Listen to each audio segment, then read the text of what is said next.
Good evening. हम लोग 3.2 exercise का 10th का जो है linear pair of two variable, so उसका फर्स्ट क्वेश्चन के 2 पार्ट्स हम कर चुके थे। इसमें हमारा सब्स्टिट्यूशन मेथड चल रहा है। तो फर्स्ट क्वेश्चन का अब थर्ड पार्ट है, ये है क्वेश्चन है हमारा 3x - y = 3 and 9x - 3y = 9। Okay, तो हमें इसका थर्ड पार्ट करेंगे अभी। Clear? Okay, then start. So ये हमारी फर्स्ट इक्वेशन है, ये हमारी सेकंड इक्वेशन है। तो हम किसी भी एक इक्वेशन से हम क्या करेंगे, किसी भी एक इक्वेशन से वैल्यू पुट कर लेंगे। ओके, किसी भी एक इक्वेशन से वैल्यू एक वेरिएबल की निकाल के दूसरे में पुट करेंगे। सो 3x - y।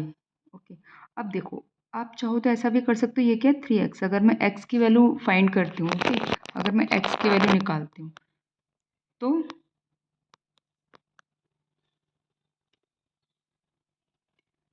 3x यहाँ पे मुझे रखनी पड़ेगी। ये क्या 9x, तो ये क्या इसके मल्टीपल में है। Clear?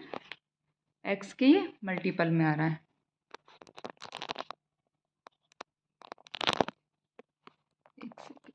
Yes, now it's okay. So तो चाहो तो हम 3x की भी वैल्यू यहाँ पे पुट कर सकते हैं, लेकिन ठीक है, हम जो करते आ रहे हैं हम वही करेंगे। फ्रॉम 1 1 क्या है 3x - y = 3, राइट।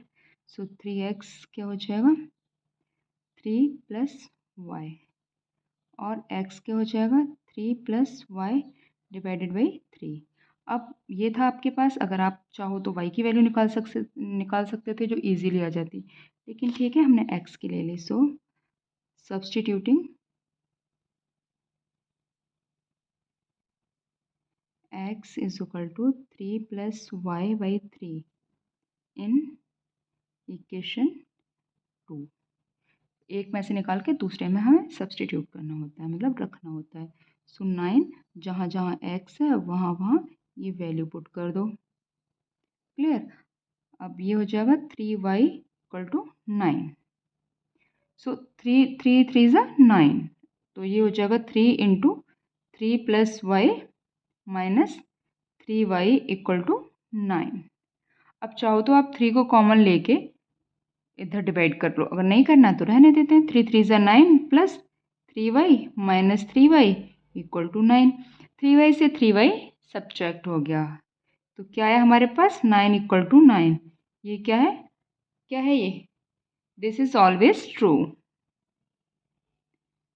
राइट भाई। 9 तो 9 के बराबर ही होगा ना। So this is always true. अब सो द इक्वेशंस, अब इस तरह की कंडीशन आएगी तो इसका मतलब है द इक्वेशंस क्या करेंगी, हैव इनफाइनेटली मैनी सॉल्यूशंस। जो हम 3.1 में करके आए हुए हैं ना, 3.1 एक्सरसाइज में इक्वेशंस कब इनफाइनेटली मैनी सॉल्यूशन रखती हैं, जब a1/a2 = b1/b2 = c1/c2। Same condition यहाँ भी है, तो क्या हो जाएगा, so the equations have infinitely many solutions. Clear? Infinitely many solutions होंगे, और बिकॉज क्यों, because the lines are coincident. Clear? Lines कैसी हमारी कॉन्सिडेंट लाइन है, इसलिए इसके इनफाइनाइट मैनी सॉल्यूशंस होंगे। अब कोई भी वन पॉसिबल सॉल्यूशन निकाल दो इसमें से, यहाँ से y की वैल्यू कुछ भी रख दो, 0 रख दो, 1 रख दो, मान लो y की। सो वन पॉसिबल सॉल्यूशन क्या हो जाएगा, y की वैल्यू यहाँ पे 0 पुट कर दो। सो y = 0, देन x की वैल्यू क्या हो जाएगी, ऑटोमेटिकली 1 आ जाएगी। मतलब ये है कि y की हर वैल्यू के लिए, y की वैल्यू तुम नेगेटिव रखो, पॉजिटिव रखो, 0 रखो, 1 2 3 1000 इनफाइनाइट 2000 कितनी भी रखो, उसकी हर वैल्यू के लिए x की वैल्यू आएगी, और जो x की वैल्यू आएगी ये दोनों वैल्यूज मिलके दोनों इक्वेशंस को वेरीफाई करेंगी। ओके, x और y की जो वैल्यू आएंगी ये दोनों इक्वेशंस को वेरीफाई करेंगे। Clear?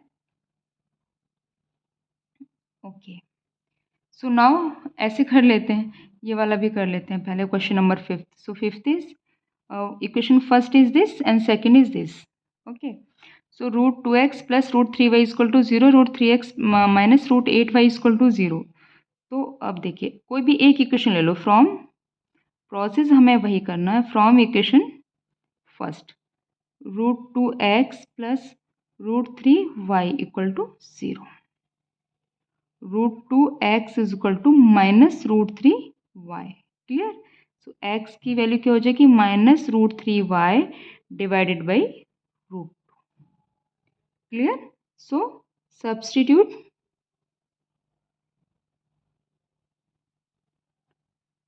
x is equal to minus के √3y by 2 in equation 2। Equation 2 में सब्स्टिट्यूट कर दो वैल्यू। अब देखिए इक्वेशन 2 में रखने पे क्या आएगा, ये √3 into minus √3y by 2 minus √8y equal to 0।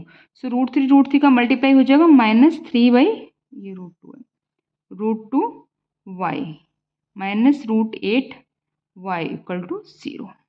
अब देखिए y कॉमन ले लो, जो भी आया यहाँ पे। अब सॉल्व करने की जरूरत नहीं है, करना चाहो तो कर सकते हो, एलसीएम ले लो, एलसीएम लेके सॉल्व भी कर सकते हो। अगर नहीं करना है तो मत करो, नो इशू। ठीक है, अगर एलसीएम लेके सॉल्व करना है तो यहाँ पे 1 रखो, एलसीएम √2 आ जाएगा, √8 में √2 का जब मल्टीप्लाई करोगे तो हो जाएगा 16, √16 का आ जाएगा, इसके रूट निकालेंगे तो 4, तो ये हो जाएगा -4 divided by √2 is equal to 0। अब ज़्यादा कुछ करने की जरूरत नहीं है। देखिए ये नंबर क्या है, कांस्टेंट है जो कभी जीरो नहीं होगा। दो नंबर का प्रोडक्ट कब जीरो होता है, या तो ये नंबर जीरो होना चाहिए या ये नंबर जीरो होना चाहिए, दोनों ही जीरो होने चाहिए, तभी तो दो नंबर्स का प्रोडक्ट जीरो होगा। लेकिन इस नंबर को तो हम जीरो नहीं बोल सकते, क्यों? क्योंकि ये कॉन्स्टेंट नंबर है, ये इसकी वैल्यू क्या आएगी, -1/√2। -1/√2 क्या है, कॉन्स्टेंट नंबर है जो कभी जीरो नहीं होगा, तो इसका मतलब है वाई की वैल्यू जीरो हो गई। ओके ओके, वाई की वैल्यू, वाई तो वेरिएबल है, वेरिएबल की वैल्यू तो वेरी करती है, कभी भी जीरो भी हो सकती है, कुछ भी हो सकती है। जब वाई की वैल्यू जीरो हो गई, फ्रॉम,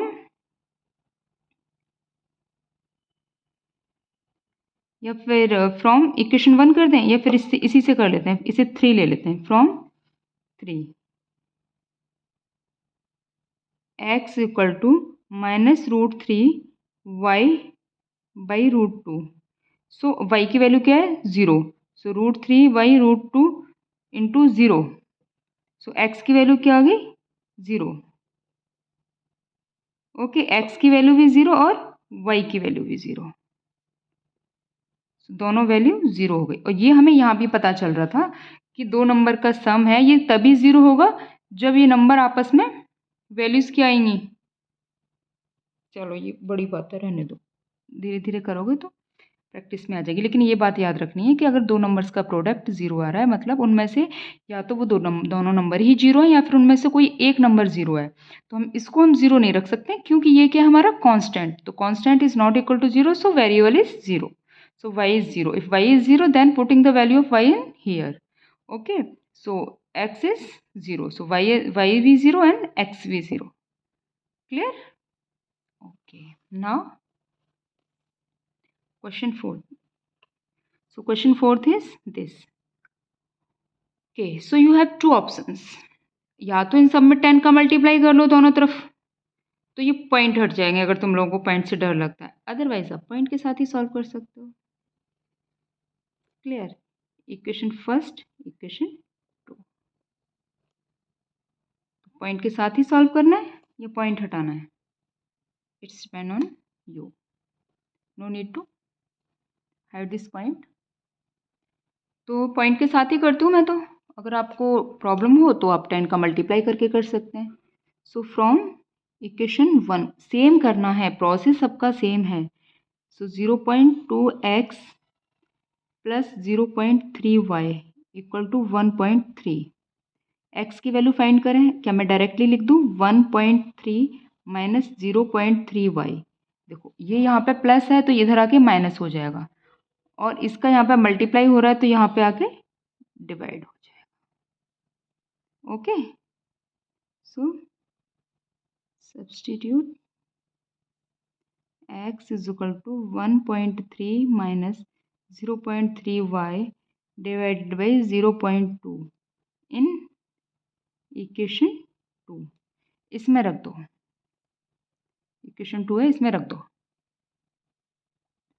रखो 0.4 into 1.3 minus 0.3y divided by 0.2 plus 0.5y equal to 2.3। Clear. अब ये इससे डिवाइड हो जाएगा 2 टाइम्स, 0.22 ज़ा यस, सो 0.22 ज़ा 0.4, सो ये हो जाएगा 2 into 1.3 minus 0.3y plus 0.5y equal to 2.3। अब देखिए इसका मल्टीप्लाई करो, 2 3 जा 6, 0.22 जा 2 1 जा 2 माइनस 3 2 जा 6, 0.6y plus 0.5y equal to 2.3। y वाली टर्म्स आपस में सॉल्व कर लो, ये 0.5y है, ये 0.6y है, ये माइनस का आ जाएगा, माइनस का 0.1y। क्लियर। और इसे इधर ले जाओगे तो ये आ जाएगा सब्ट्रैक्ट करके 2.3 माइनस 2.6 मीन्स माइनस का 0.3। क्लियर, माइनस का 0.3। सो y इक्वल टू हो जाएगा 0 माइनस का 0.3 डिवाइडेड बाई माइनस का 0.1, so it become 3। So y की वैल्यू क्या आ गई 3, right. Substitute y equal to 3 in किस में, जिसमें तुम्हारा मन हो उसमें रख लो, मैं इसमें रख देती हूँ 0.2। क्लियर।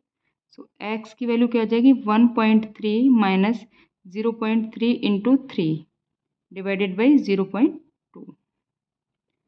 1.3 माइनस 3 3 ज़ा 9, ये हो जाएगा 0.9 डिवाइडेड बाई 0.2। 0.9 में कितना प्लस करें कि 1.3 आ जाए, क्या प्लस करना पड़ेगा 0.4 0.2, सो ये हो जाएगा 0.22 ज़ा 0.4, सो x क्या आ गया 2। क्लियर, x की वैल्यू 2 आ गई, y की वैल्यू 3 आ गई, बस कैलकुलेशन मिस्टेक नहीं होनी चाहिए। Okay, so our last question, first question का last part. So same year, अगर आप चाहो तो ऐसे ही ले सकते हो, अगर आपको ऐसे नहीं करना है तो एलसीएम लेके देखो इसका एलसीएम भी 6 आएगा, इसका एलसीएम भी 6 आएगा, दोनों तरफ 6 से मल्टीप्लाई कर दो तो आपके लिए थोड़ा सा इजी रहेगा कैलकुलेशन के लिए, अगर आपको कैलकुलेशन में प्रॉब्लम है तो, अदरवाइज तो ये सॉल्व हो जाएगा ऐसे ही। Okay, so from 1 3x/2 minus 5y/3 equal to -2। तो क्या मैं x की वैल्यू ऐसे लिख सकती हूँ 3x, मैं इसका एलसीएम ले लूँ 6, सो ये हो जाएगा, एलसीएम ले लेती हूँ, चलो 6 हो गया, तो ये यहाँ पे हो जाएगा 3 3 ज़ा 9x माइनस 5 2 ज़ा 10y, सो ये हो जाएगी new equation 9x minus 10y equal to 6 2 ज़ा 12 माइनस का 12। क्लियर। अब यहाँ से मैं x की वैल्यू अगर फाइंड करती हूँ तो हो जाएगा, ये माइनस है इधर आके प्लस हो जाएगा 10y minus 12 divided by 9। Okay, so substitute x is equal to 10y minus 12 divided by 9 in equation 2। सबका प्रोसेस सेम है। सो x कहाँ है? यहाँ। सो लिख दो 10y माइनस 12 अपॉन अब 9 और इंटू 3 कितना हो गया?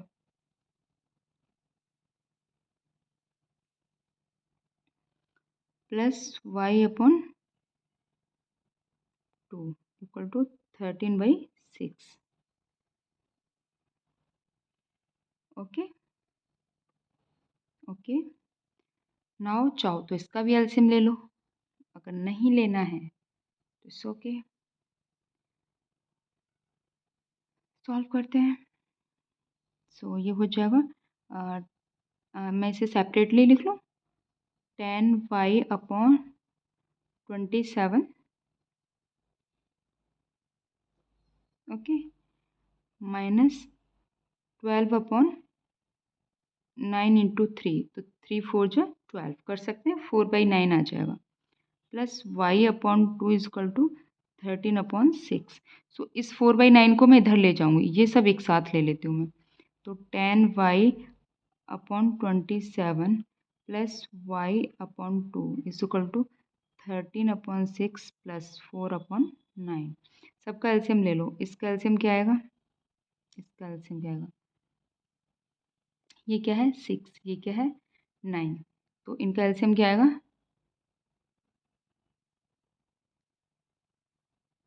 राइट, एलसीएम ये आ जाएगा। ओके, और इनका एलसीएम क्या आएगा? 27 2 जा 27 2 जा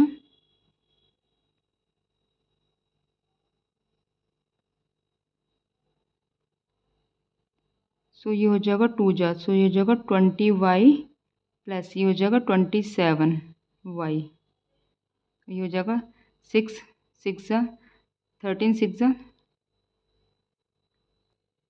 सो 13 6 जा 78 plus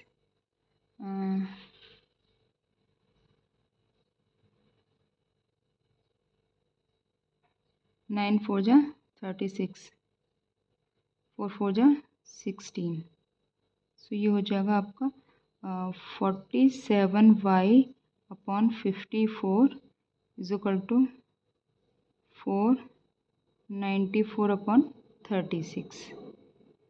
okay, so that implies y की वैल्यू क्या आ जाएगी? 94 इंटू 54 अपॉन ये हो जाएगा 36 इंटू 47। ओके ओके, अब ये किससे कट करोगे?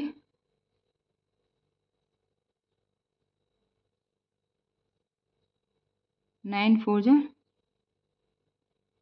9 6 जा राइट, 14 2 जा 47 2 जा, और ये हो जाएगा 2 2 जा और 2 3 जा। सो y की वैल्यू आ गई 3। Clear? Now substitute y is equal to 3 in किस में? x is equal to 10 y minus 12 upon 9। So x is equal to 10, यहाँ पे 3 रखो तो ये हो जाएगा 30 माइनस 12 अपॉन 9। सो 30 में से 12 जाएंगे तो 18, 18 upon 9 means 2। So x equal to क्या आ गया? 2। क्लियर? क्लियर? अब हम नेक्स्ट क्लास में हम करेंगे सेकेंड क्वेश्चन।